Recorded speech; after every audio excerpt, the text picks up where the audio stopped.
என்ன வார்த்தை இது, பைத்தியம் மாதிரி பேசுறாங்கன்றாங்க. இதை தான் சட்ட அமைச்சர் சுட்டி காட்டுறாரு. ஒருமையில் பேசுவது, வாடா போடா என்ன பேசுவது, இந்த மரபுக்கு விரோதமான வார்த்தைகளை பேசுவது, இதையெல்லாம் அவர்கள் தவிர்க்க வேண்டும்.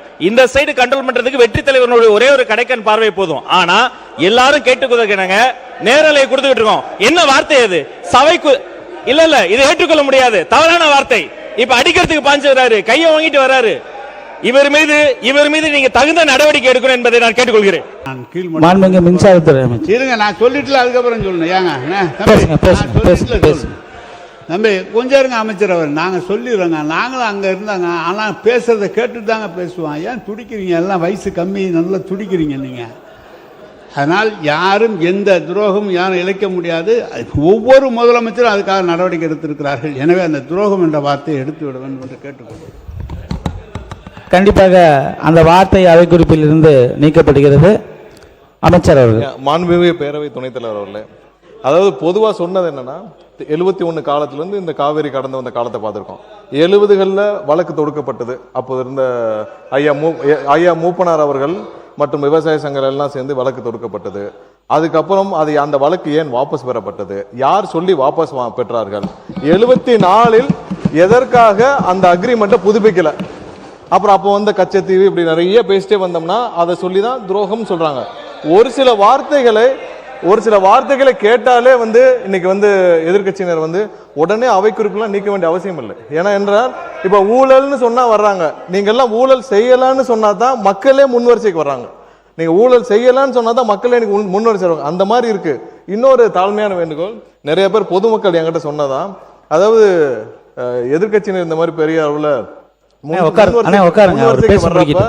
முன்வரிசைக்கு வரப்ப நீங்க பேசுறது மட்டும் தான் தெரியுது லைவ்ல, அவங்க பார்க்க வேண்டிய அவசியம் இருக்கு. அவங்களையும் சேர்த்து காட்டுங்கன்னு சொல்றாங்க. ஒருவேளை அந்த லைவ்ல ஸ்பிளிட் பண்ணி அவங்களையும் சேர்த்து காட்டலாம். ஏன்னா பொதுமக்கள் நிறைய பேர் அவங்க என்ன மாதிரி, ஏன்னா வெளியில பண்ற இதுகள் வேற, பட் உள்ளே அவர்கள் முன்வரிசைக்கு வர்றதையும் பொதுமக்கள் பார்க்கணும்னு ஆசைப்படுறாங்க. ஏன்னா சட்டசபையில் எவ்வளவு தூரம் அநாகரிகமா நடந்துக்கிறாங்களோ அதையும் பார்க்கணும்னு ஆசைப்படுறாங்க. அதற்கும் சேர்த்து நீங்க லைவ்ல அவங்களையும் சேர்த்து காட்டணும்னு ஆசைப்படுறோம். எல்லாவற்றையும் நீக்க வேண்டிய அவசியம். சட்டசபையில மாண்பை வாய்ப்பு தரோம், நடுவுல கத்துறது, நடுவுல பேசி முடிச்சுக்கிட்டோம், அவர் பேசி முடிச்சுக்கிட்டோம், முதல்வர் பேசுறப்ப குறுக்கிடுறது, இதெல்லாம் தேவையில்லாத விஷயங்கள். எது குறித்து பேசுவோம் அது பேசுவோம். எல்லாவற்றையும் நீக்க வேண்டிய அவசியம் இல்லை. அதை ஆய்வுக்கு எடுத்துக்கலாம். இதுல ஊழலோ துரோகமோ இதெல்லாம் வந்ததுதான், யாரும் இல்லாததெல்லாம் சொல்லல. இது காலகாலமா பேசிட்டு வந்த விவாதங்கள் தான். அதை உடனே நீக்க ஆய்வுக்கு எடுத்துக்கிட்டு நீக்கலாம். நன்றி. மாண்புமிகு அவை முன்னவர் அவர்கள், உங்களுக்கு வாய்ப்பு தரேன், உட்காருங்க, வாய்ப்பு வரும், உட்காருங்க.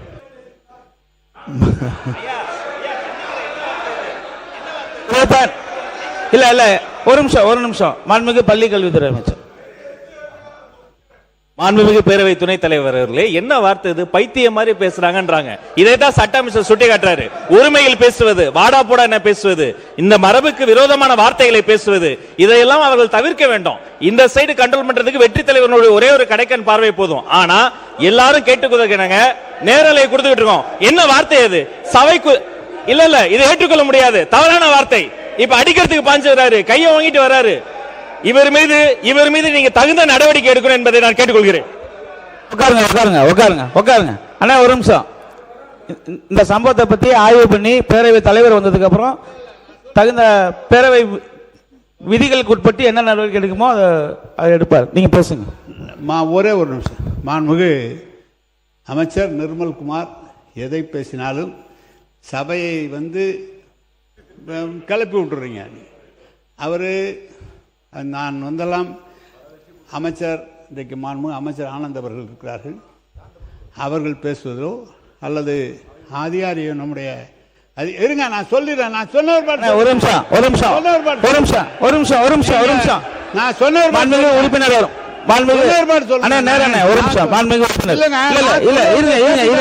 இருங்க, நான் சொல்றேன். இங்க பாருங்க.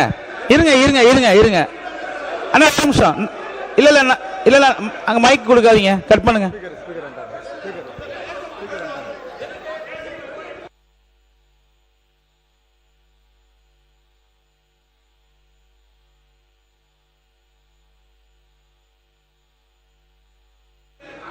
உறுப்பினர் கே நேரு எல்லாரும் இருக்கிறாங்க. ஆனா நீங்க மட்டும் ஏன் அப்படி குரோதமாக பேசுறீங்க? இருங்க வரேன். என்ன இருங்க வரேன். ஏ பாய் இருங்க பாய், நான் சொல்லுங்க, என்ன அப்படி பேசுறீங்க? ஏன் அப்படி பேசுறீங்க? சட்டம் இருங்க. நீங்க வந்து நான் அப்புறம் ஏதாவது சொன்னா வருத்தப்படுவீங்க. இருங்க, ஒண்ணு ஒண்ணா சொல்லிட்டு இருப்ப காமிக்கிறீங்க. மாண்பு உறுப்பினர் கே நேரு அவர்கள், மாண்பு உறுப்பினர் இருங்க இருங்க, மாண்பு உறுப்பினர் கே நேரு அவர்கள் உட்காருங்க. மாண்பு ஒவ்வொருத்தரும் நான் வரேன். கொஞ்சம் இருங்க. மாண்பு சட்டத்துறை அமைச்சர் இருங்க, நீங்க விளக்கமா பேசுங்க, பதில் சொல்லுவோம். மாண்புமிகு பேரவைத் தலைவர் அவர்களே, கேட்டுதான் யாரும் எதுவும் குதர்க்கமாலாம் பேசுறதில்ல. அதாவது ஒரு சில வார்த்தைகள் முதல்வர் பேசும்போது குறுக்கிடுறதும், இல்ல பொதுச் செயலாளர் இல்ல நீர்வள பாசனத்துறை நம்ம அமைச்சர் பேசுறப்ப குறுக்கிடுறதும், அங்கிருந்து தேவையில்லாத கமெண்ட் பாஸ் பண்றோம். இது பொதுமக்களுடைய பொதுவான கோரிக்கை தான். என்னன்னா அவர்கள் வந்து அங்கேயும் பார்க்கணும்னு ஆசைப்படுறாங்க. இது பொதுவான கோரிக்கையை தான் நாங்க சொன்னோம் தவிர யாருடைய இங்க வந்து யாரையும் குதர்க்கமாலாம் பேசல. காவேரி விஷயத்துல இதே சபையில பல விவாதங்கள் நடந்திருக்கு. காவேரி விஷயத்துல என்னென்ன கடந்து வந்த பாதை பல விவாதங்கள் நடந்திருக்கு. 2007 வந்தது ஏன் 2013 வரைக்கும் கெசட்ல வெளியிடாம இருந்துச்சு. இது மாதிரி பல விவாதங்கள் நடந்துருச்சு. அதனால உடனே எல்லாரும் வந்து அதை நீக்க வேண்டிய அவசியம் இல்லை, ஆய்வுக்கு எடுத்துக்கலாம். மாண்பு உறுப்பினர் கே நேரு அவர்கள். பேரவைத் தலைவர் அவர்களே, பேரவைத் தலைவர் நடுநிலையாக இருவரையுமே பேச சொல்லி அனுமதித்து வர கருத்துக்களை சொல்கிறார். ஒரு தவறான கருத்து என்றால் நீக்க சொல்கிறார்.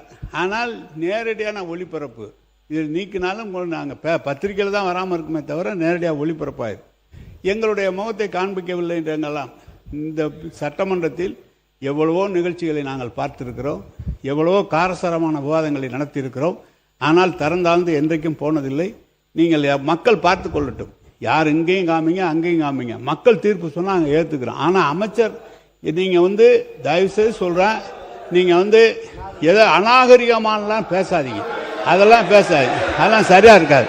சொல்லுங்க அநாகரிகம். அது அவை முன்னவர் வரேன், நான் வரேன்.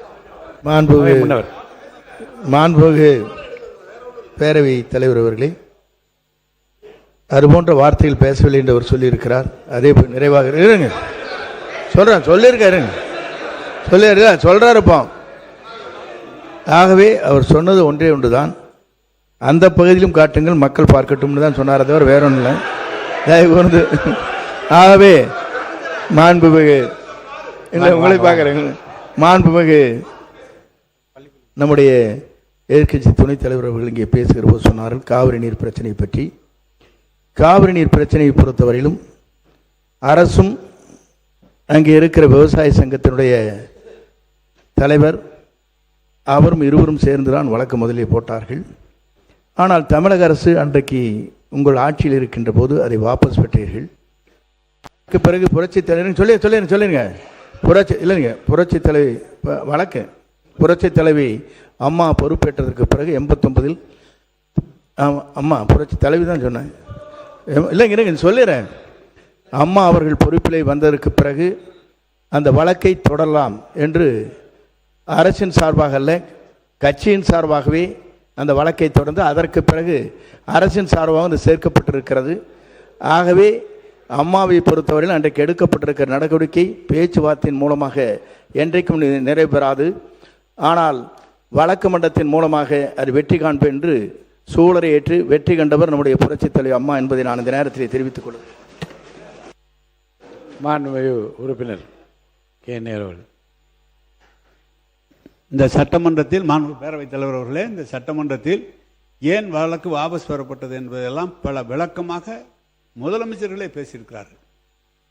பிரதமர் ஒரு கூப்பிட்டு இது நான் சமாதானப்படுத்துகிறேன், நீங்கள் இது மாதிரி செய்யுங்கள் என்று சொல்கிற போது பிரதமர் பேச்சை கேட்க வேண்டிய நிலை. அதற்கப்புறம் தான் நீதிமன்றத்துக்கு போனோம். இதெல்லாம் விளக்கம் சொல்லப்பட்டிருக்கிறது. ஏதோ வேண்டுமென்று நாங்கள் எப்படி அந்த காவிரி பகுதியிலே பிறந்து காவிரி பகுதியிலே வளர்ந்து விவசாயிகளாக இருக்கிற நாங்கள் எப்படி காவிரியை விட்டு கொடுப்போம்? விட்டு கொடுப்பதற்கு வாய்ப்பே கிடையாது. எனவே வாபஸ் பெறப்பட்டது இது என்று சொல்வது என்பது மாண்பு பிரதமர் சொல்கிறார். பிரதமர் ஒரு வார்த்தை சொல்கிற போது மாண்பு முதலமைச்சர் எப்படியாவது சுமூகமான ஒரு நிலை ஏற்பட வேண்டும் என்ற எண்ணத்தில் தான் அது செய்யப்பட்டது தவிர அதற்காக நாங்கள் வேண்டுமென்றே செய்யப்பட்டதெல்லாம் என்று இல்லை. மாண்புமிகு அவை முன்னவர். பேரவைத் தலைவர் அவர்களே, பிரதமர் எங்களை அழைத்து பேசினார்கள், ஆகவே நாம் வாபஸ் பெற்றோம் என்று சொன்னார்கள், அதற்கு நன்றி. மாண்புமிகு சட்டத்துறை அமைச்சர் முடிங்க. மாண்புமிகு பேரவைத் தலைவர் அவர்களே, இவ்வளவு காலமாக வைக்கப்பட்ட குற்றச்சாட்டு என்னன்னா, ஒருதலை பட்சமாக பிரதமர் சொல்லி ஒரு முடிவை எடுத்திருக்கிறார். அன்று இருக்கிற ஒன்றிய அரசுக்கு சாதகமா எடுத்தார்னு சொல்றதான் குற்றச்சாட்டு. அதான் குற்றச்சாட்டு. அதனாலதான் அந்த காலகட்டத்தில் அந்த வழக்கு 2007 வரை நமக்கு கொண்டு வந்து வர்றதுக்கு இத்தனை 40 வருட டிலேயே வந்து இந்த அன்னைக்கு வாக்கு பாஸ் வாங்கினால தான். அதுக்கப்புறம் 83 புரட்சி தலைவர் கொண்டு வந்து அந்த வழக்கை திரும்பவும் பதிவு செய்தார். அதுக்கப்புறம் அம்மா வந்து முடிச்சு வச்சாங்க. 2013 வரை எவ்வளவு போராடி அந்த கெசட்டை வெளியிட வச்சாங்க. 2018 வந்த தீர்ப்பு எப்படி வந்துச்சு எல்லாமே தெரியும். இது ஒரு விஷயத்தை ஒத்துக்கொண்டதற்கு மிக்க நன்றி. சரி, மாண்பு உறுப்பினர், உங்களோட மட்டும் மாண்பு உறுப்பினர், நீங்க பேச விளக்கத்தோடு முடித்து விட்டு நான் முடிவு சொல்றேன். நீங்க பாருங்க. சபையிலே இதை பற்றி அதிகமான தரவை சொல்லப்பட்டிருக்கிறது. அவருக்கு இது தெரியுமா தெரியும், ஆனால் எல்லாம் தெரிந்திருக்க வேண்டும். இப்போ கொஞ்சம் கற்றவர் தெரிஞ்சிருக்க வேண்டும். ஏற்கனவே இது சொல்லப்பட்டு அதுக்கப்புறம் தான் நடுவர் மன்ற தீர்ப்பை வலியுறுத்தி நடுவர் மன்றத்தில் 220 டிஎம்சி என்று சொல்லி அதற்கு பிறகு ஒரு வழக்கு தொடர்ந்து 14 டிஎம்சி குடிநீருக்காக குறைக்கப்பட்ட காலம் தொடர்ந்து சட்ட போராட்டம் நடத்தி தான் வந்திருக்கமே தவிர எந்த இடத்துலையும் விட்டு கொடுத்ததில்லை. எனவே நீ நன்றி சொல்றது, உங்களுக்கு நன்றி இதை கொண்டு வந்ததுக்காக. மாண்புமிகு பேரவை உறுப்பினர்கள் சொல்லுங்க.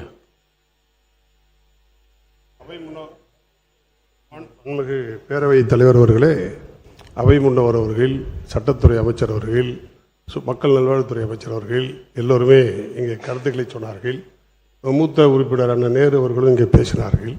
ஒரு கடைசியார் என்ன ஒரு உண்மை தெரியுமா, 177.25 டிஎம்சி தண்ணீர் தமிழகத்திற்கு உரிமை என்கிற சட்டம் கிடைக்கப்பெற்றதற்கு பின்னால் அதற்கு பிறகு அந்த ஆணையம் அமைப்பதற்கு மத்திய அரசு முன்வரவில்லை, காலதாமதம் செய்தது. அப்போது நீதிமன்ற அவமதிப்பு வழக்கு போட்டு அன்றைய முதல்வராக இருந்த எங்களுடைய புரட்சி தமிழர் எடப்பாடியார் அவர்கள் கண்டெம்ட் ஆஃப் கோர்ட் போட்டார், சுப்ரீம் கோர்ட்ல போட்டு அதற்கு பிறகு நீதிமன்ற ஆணையை பெற்று ஆணையத்தை அமைத்து கொடுத்து, ஆமா ஆணையம் இன்றும் நிலுவையில் இருக்கிறது. அந்த ஆணையத்தை அமைத்து கொடுத்த பெருமை அண்ணன் எடப்பாடியார் அவர்களை